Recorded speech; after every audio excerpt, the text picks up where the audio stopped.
Hello guys, and welcome back to Star Wars Unleashed. Today I have something very exciting, at least for me, and that is I got a new lightsaber today. This was kind of an out of the blue thing.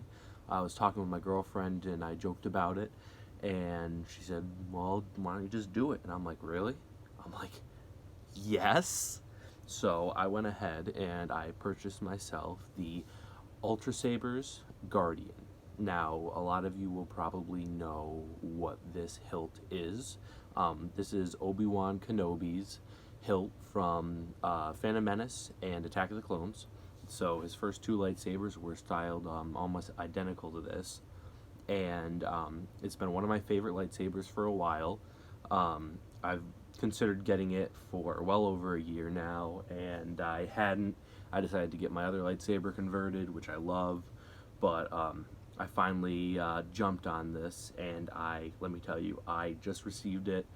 I only ordered it 3 days ago. It got here in 3 days, and that was with regular shipping. I did the minimal shipping, and it got here in 3 days. So that, in and of itself, props to Ultrasabers for that. But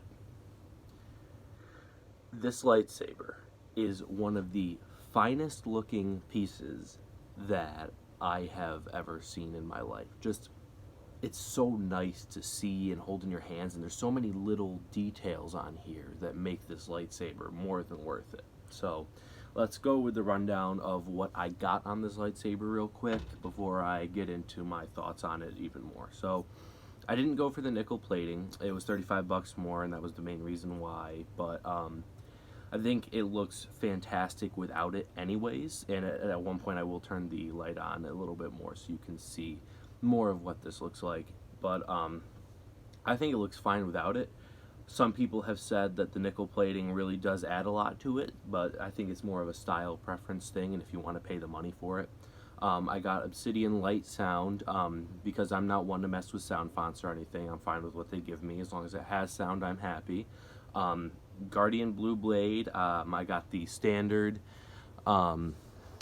ignition button on here. I didn't get any of the AV switches or anything like that. Like I said, I was kind of on a budget. The cover tech wheel on here comes standard, so I did not have to pay extra for that, which is kind of cool. It adds to the look of the lightsaber, in my opinion. It makes it look more real. And I got the regular mid-grade blade. I already have a heavy grade, and so if I need to, I can switch it out, but I like the look of the mid-grade more than the Ultra Edge. It's just another personal preference. So like I said, Guardian Blue, and yeah, so let's go more in-depth with the features of this lightsaber. So first of all, this pommel is very similar to the Scorpion one. The Scorpion was actually more modeled after this, except it has the squared off edges as opposed to the points. This center section here, the grip on this is fantastic. It looks like a really big lightsaber, and everybody makes fun of Ultrasabers for that, but I think I mentioned this in my last video. I have really big hands, and so something teeny would kind of be awkward. Like even my Initiate sabers, I mean, this is my Dominic's here, and that's nice and big as well, but even my Initiate sabers are kind of, small for my hands.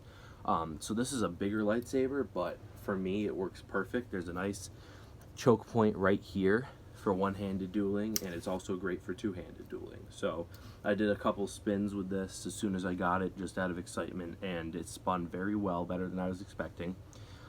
So that was fantastic. We have these knobs here I haven't played around with, but they may or may not be blade retention. I'm not exactly sure. But they are realistic to the actual prop from the movie.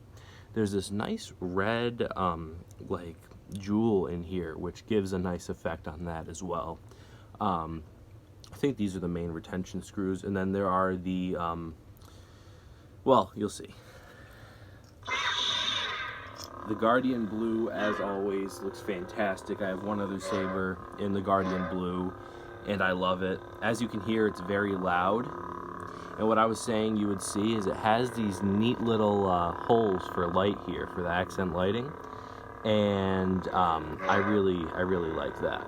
So it looks more purple on the actual camera, I believe, but it is very, very blue. and kind of more like what you're seeing around here with the light. That is more the color all throughout the blade. And I think the closer I get, the better you can see that on that end.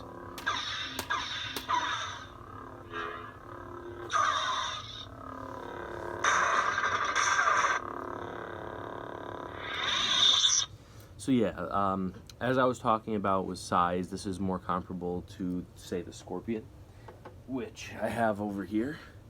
The Scorpion is a pretty massive lightsaber. I won't lie about that. I like it personally, but I can see why other people don't. This is definitely smaller, but more comparable in size. I believe it's a bit thinner, and it's definitely a bit shorter if you hold them end to end. But the designs on these are actually surprisingly very similar, more similar than I at first realized, and I kind of like that. I mean, if you were to remove this centerpiece here that allows light to shine through, it would be basically the Sith version of this. So now I have matching Sith and Jedi sabers. But as somebody who is a diehard fan of Obi-Wan Kenobi, who did enjoy the prequels a lot, and who loves Ewan McGregor in that role, this lightsaber was definitely on my list for a long time. I like his episode 3 and 4 lightsaber as well, but this seems like more my style, my fighting style at least. And I'm just very pleased that I got this. So I'm sure you'll see more of this in my later videos. Haven't uploaded many recently because I've been busy with work, but like I said, I plan on going through a whole bunch of stuff, and yeah, so Ultrasabers, great job with this lightsaber. No matter what anybody says, I absolutely love this. It is a beautiful, beautiful hilt, and I cannot wait to fight with it. So it's been Star Wars Unleashed, and may the Force be with you.